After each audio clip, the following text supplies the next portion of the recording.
Casey Woods Kids Tech Talk. Today we're looking at something new from Sapphire. It's a Edge HD mini PC. So that's right, it's an all-in-one slim compact mini PC.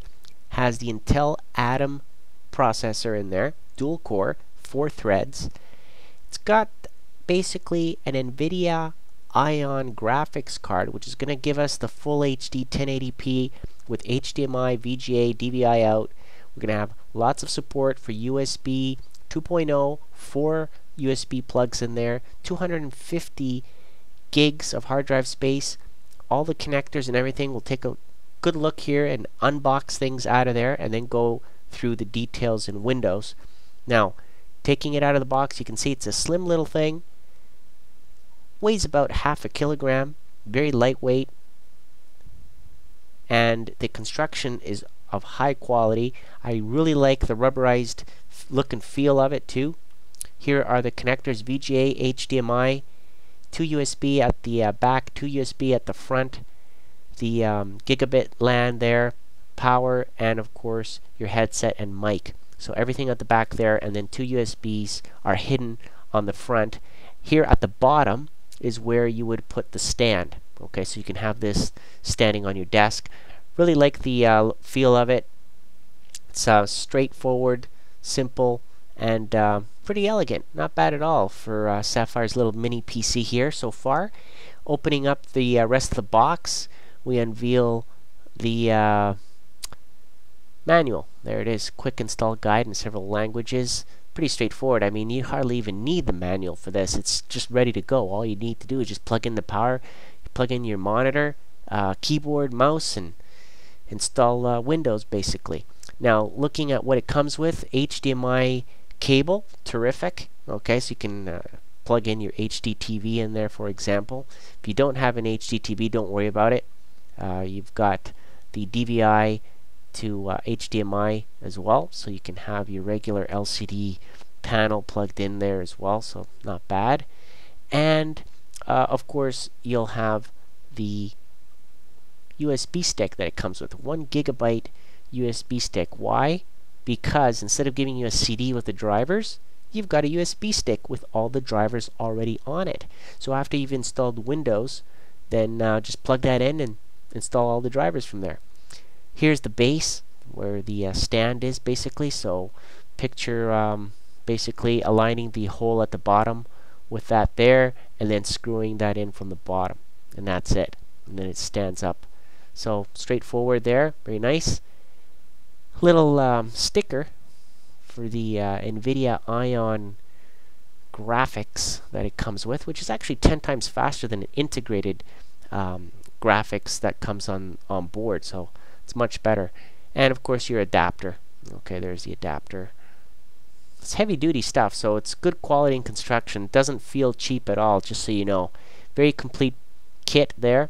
Here it is, up and running there, plugged in. Okay, so everything is plugged into my LCD monitor. And just keep in mind that this is not something that you want to run at very, very high resolutions, of course. You're not overclocking. It's something that you just want to plug and play, and maybe have this in a spare bedroom or in the kitchen, or it's very easy. Just plug in all the plugs at the back, hook up a monitor, and you're set. Now I'm going to turn it on here and just show you what it displays on the LCD monitor. The Sapphire logo, of course, comes up, and then I'll hit the delete key to go into the BIOS, show you the BIOS setup screen so you can see the different options. It's pretty straightforward, very familiar interface here.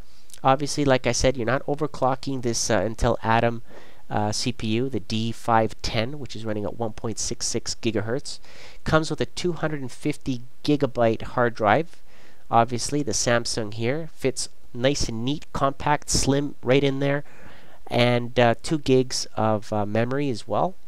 Okay, which is all you need. You can see the fan control there, and the monitor the power settings if you need to on this one. Now, the good thing about the CPU, even though it's only 1.66 gigahertz, it's dual core and 4 threads. Okay, one thing you want to make a note of: when you want to install your operating system, you got to boot from a USB device to install it. We be better to plug in, like I'm doing, a USB DVD drive. So I put my Windows 7 DVD in there, change the boot up device options there, so that way my CD drive, there it is, the DVD drive is first, and it'll boot up from there, and that way I'll be able to install Windows 7 just like I would install it on any other desktop PC. Okay, and after I've set things up there, I just save it and reboot, and then just follow the Windows 7 screens to install it. One thing that comes up in Windows 7 when I go through installing it is the partitions. It'll detect the 250 gig hard drive, and of course I installed it on the first partition. The second partition has some drivers, so that way I can automatically select the drivers that I need to install. So you got two options. You can use the USB stick, or you can use the drivers that come on the second partition. Here we are in Windows 7 already, everything installed, up and running. 4 threads, 2 cores, and 2 gigs of memory. You can see how much is being used right now.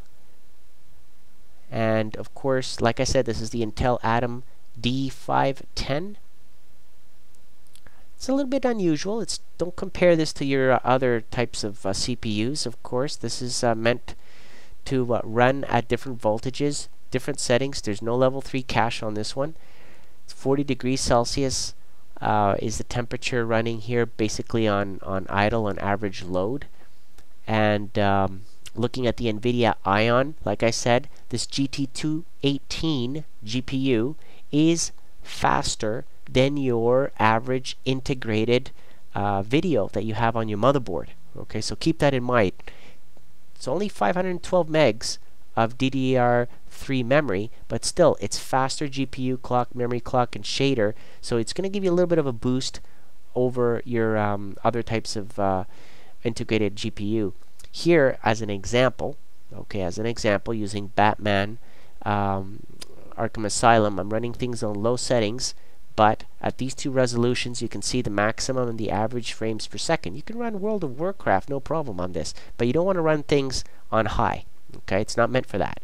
The thing is, it's compact, it's slim, it's great for a spare PC around the house, right? You can watch videos, play games, run Windows 7 smoothly. Not bad at all. Definitely recommend this as a second PC if you want to have something, lightweight, no problem. Mini PC from Sapphire is a great thing to have.